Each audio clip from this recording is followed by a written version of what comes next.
Hello, and welcome to the Network Technology and Security course presented by Infinite Skills. My name is David Miller. I'm going to be the instructor for the course. As you can see from this list of credentials, I've been in the industry for quite a long time. I started as a network engineer in the early 1990s, with my first certification being that of the Certified Novell Engineer, the CNE. However, shortly thereafter, the Windows platform from Microsoft grew to a state of maturity where it was an acceptable corporate IT environment, and I focused then on the Windows NT4 certification. As you can see, I followed with the MCSE track and the MCIT Pro track with Microsoft for the rest of my career. In the early 2000s, I started focusing more on the security aspects of corporate networks because I saw this increasing new demand evolve. And I got my Security Plus, my CWNA for wireless security, the CISSP, the SANS equivalent of the CISSP called the GISP, and I became a qualified security assessor for the PCI data security standard. So this is a compliance auditor. I've worked a lot with Microsoft in the past as a subject matter expert. They've requested my assistance with several of their certifications, probably 10 to 15 different certification exams I've worked on. And I've actually written 5 books on Microsoft Press. I've been a network engineer the bulk of my career and started teaching in 1998 on the MCSE track. You can reach me at the email address shown on the slide. This is a list of the books that I've co-authored or authored solely. The book on the top, the Certified Information Systems Security Professional on Microsoft Press, is my most recent publication. However, as you notice, several of these books are based on the Windows operating systems, and the remainder of these books are focused specifically on security aspects of IT systems. I've done 3 editions relative to Security Plus, the Security Administrator Street Smarts, which is more of a lab manual to actually implement the security components and concepts presented in the Security Plus certification. One of the books is on the Security Information and Event Management Systems. Now, this is a system that aggregates the logs from virtually all of your IT systems, and that's everything from servers and workstations to routers and switches and load balancers and firewalls, intrusion detection systems, things along these lines. And then using artificial intelligence and synchronized timing on the event logs, this system will actually correlate slow and low, very stealthy attacks that might be coming in from outside and also perhaps from the inside. This is a very sophisticated and relatively new security system that might be added to the corporate environment.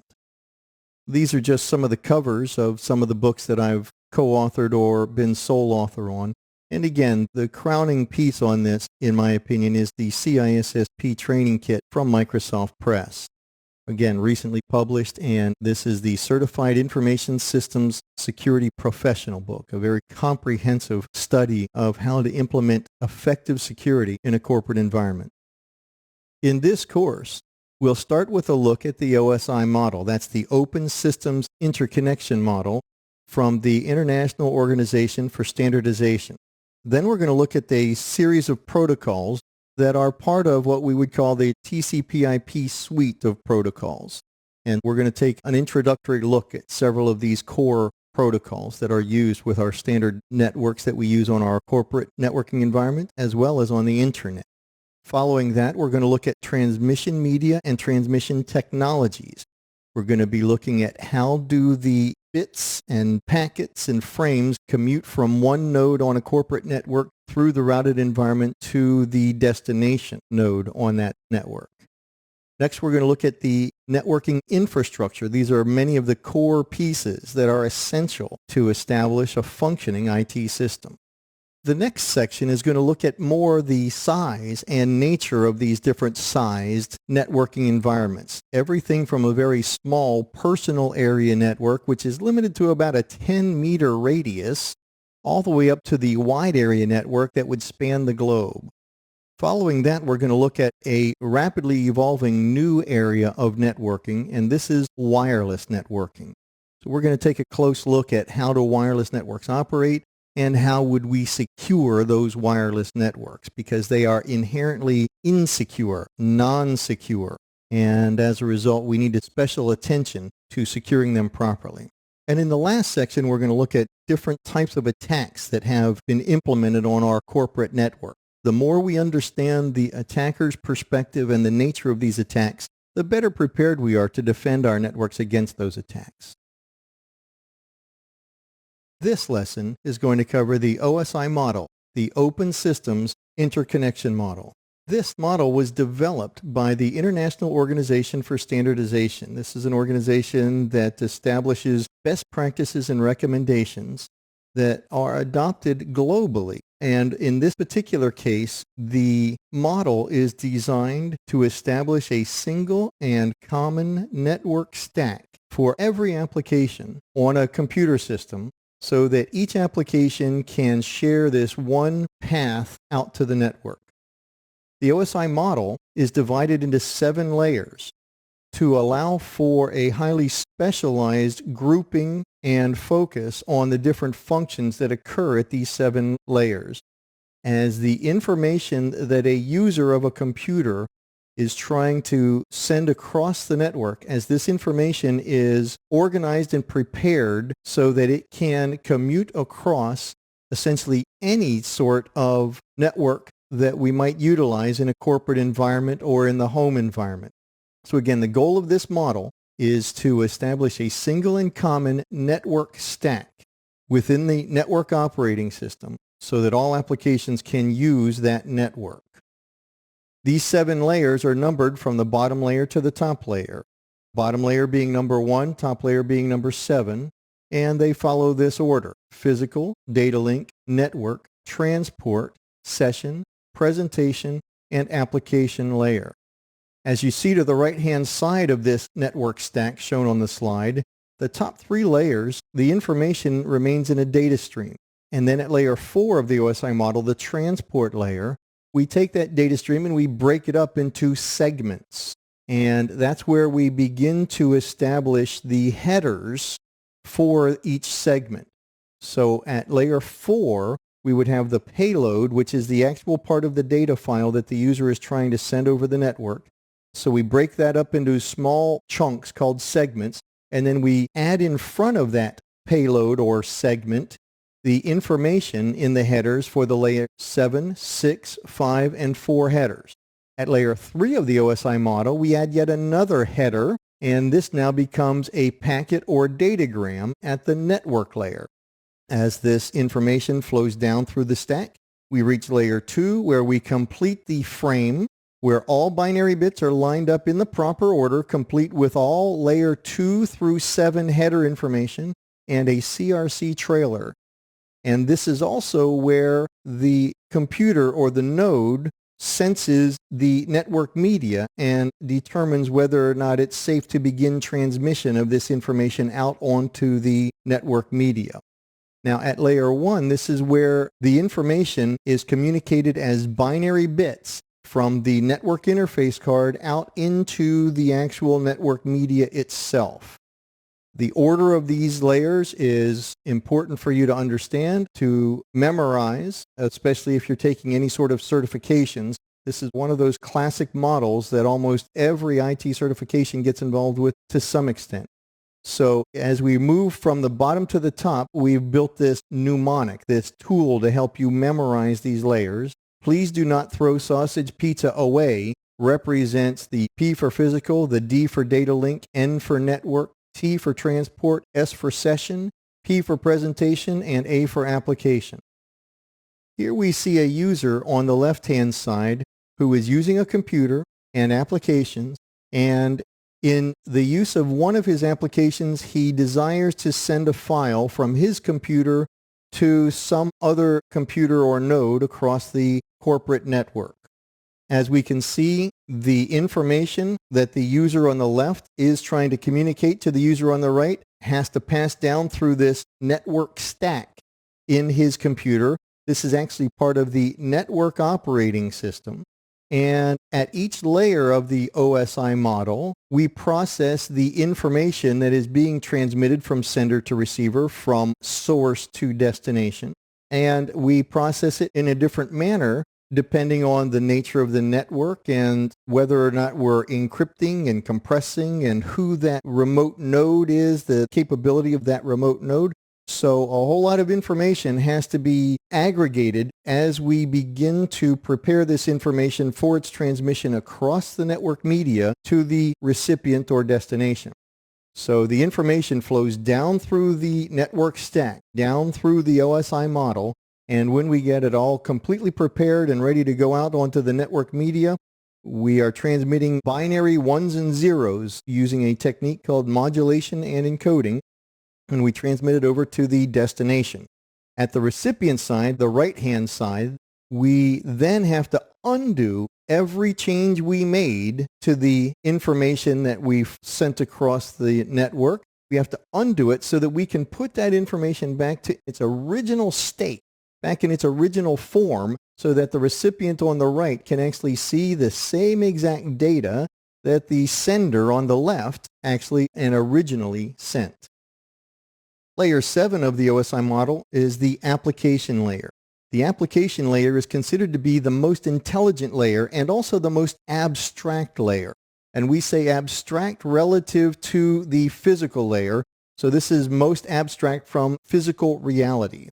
In other words, think of the application layer as the receiving hands of all data that the applications up above are sending out to the network. Now, applications don't live at the application layer. This is simply the receiving hands for applications up above to get towards the network stack. We should also take a look at the protocols that operate here at layer 7. One of them I want to point out is DNS, the domain name system, because this function of name resolution happens here when we first identify who it is, what node it is that we're going to transmit this data to on the remote endpoint. So again, layer 7, the most abstract, the most intelligent, and the receiving hands for all the data as it moves towards the network stack. The next layer down is the presentation layer. Now think of this layer being the layer that converts the information that's coming down from the applications into a format that is compatible with the network that we're going to be sending this data across. So here we're going to do things like encryption and compression, but we must convert this data from whatever format it's in into a format that is suitable for the network. Once again, if you would notice some of the protocols that operate here at layer 6 of the OSI model, the presentation layer. Now we're going to take a break here as we march through the OSI model, and we'll pick up where we left off on the next video. Now the session layer is where the source node, that's the sending computer, reaches out and actually contacts the destination computer and begins to negotiate session-related details, including the setup of the session, maintenance of the session, recovery, synchronization, and eventually the teardown of the session as we complete the transmission. Basically, we negotiate who speaks, when do they speak, and for how long do they speak. If you would, please notice several of the protocols that operate here at layer 5 of the OSI model. The more you recognize and remember these protocols, the better you will understand where they fit into the network engineering and network administration of your IT environment. Moving on, layer 4 is the next layer of the OSI model, the transport layer. Now this is where we actually make some real changes to the information that we're actually sending out over the network connection. Here at the network layer, we take that large data stream that was the file. Now remember, computers store their data in these long strings of binary bits. We call that long string of contiguous binary bits that make up a file. We call that a data stream. So at layers 7, 6, and 5, it's all been this long contiguous data stream. Here finally at layer 4 of the OSI model, the transport layer, is where we chop up that long data stream because we can't put that much data on the network for that long a period of time. So we're going to break it up into tiny little chunks called segments. And we're going to build approximately, for a standard Ethernet network, about a 1 kilobyte payload. And then we're going to add in front of that payload, that is the data that we're actually trying to send to the destination, we're going to prepend layers 7, 6, 5, and 4 header information that will tell the destination what changes we've made to this payload, so that at the destination, when they're beginning to process the information they've received, they can undo or reverse the procedures that we've performed to put this payload back into its original format, into its original data stream and file format that it was before we ever started transmitting it out over the network. So we have to make some changes to the data as we transmit it, but then we have to undo those changes on the recipient side so the recipient can actually receive the file as it was originally before we started sending it across the network. Now, there are two primary protocols that operate at this layer of the OSI model. That would be TCP and UDP. And these are some of your primary networking protocols.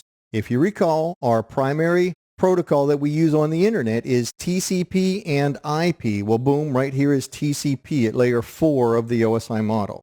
Now, in addition to choosing whether or not we're using TCP or UDP, we also would identify the source and destination port numbers that would be utilized for this particular data transmission.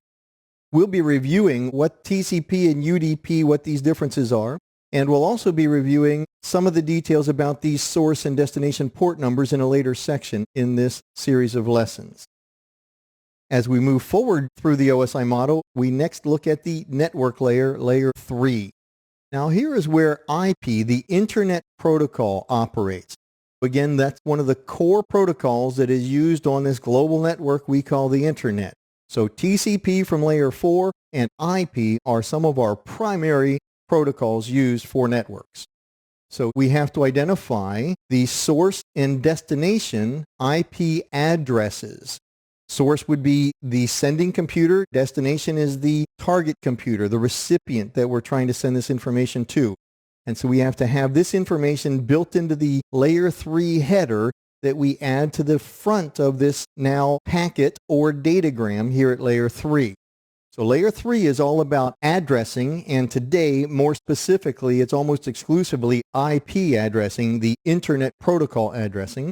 And then routing functions occur here at layer 3 because we are routing based on these IP addresses.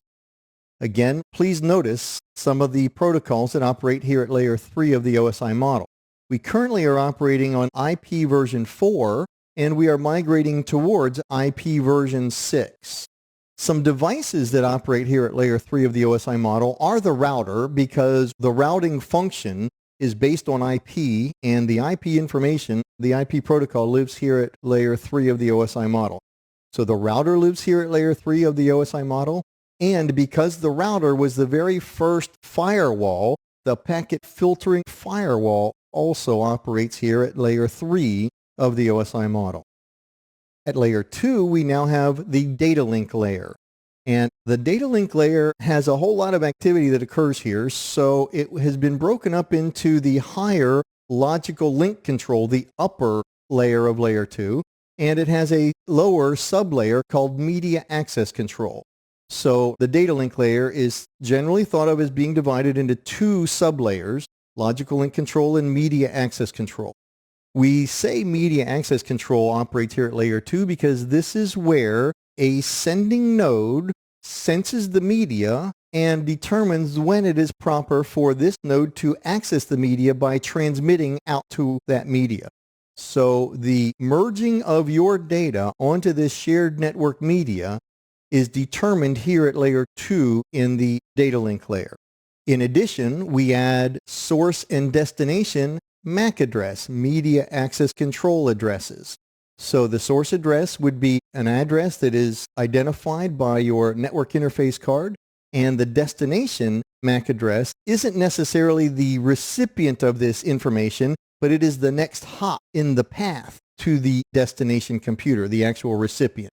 So we'll add the source and destination MAC addresses to the layer 2 header that we add to the front of this now frame, and then we run a cyclic redundancy check, which is a very crude 32-bit hash function, and we generate the hash value for the very beginning of the layer 2 header all the way to the end of the payload, and we use this as an error detection technique to identify if any corruption has occurred to this now frame. We now have completed the frame, and this is the complete set of binary bits, ones and zeros, that we will use to transmit across the network. As soon as now media access control methods kick in, the node identifies when the media is free and it might be safe for him to begin transmitting his data out onto the media.